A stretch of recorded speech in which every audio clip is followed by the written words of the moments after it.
Mga sisi ko, kain ng mga tana. Kain na tayo. Kapampangan, Tagalog, pare-pareho, maintindihan sana ninyo.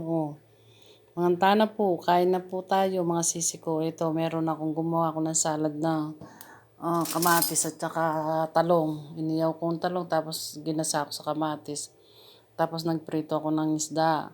Tapos yung meron akong cauliflower, broccoli, at saka yung chicharon na isawsaw dito sa kamatis. Ang sarap.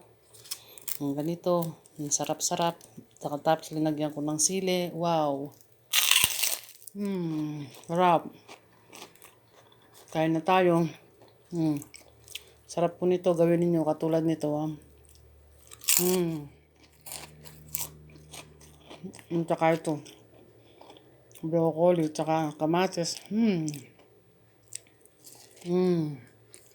Bye-bye.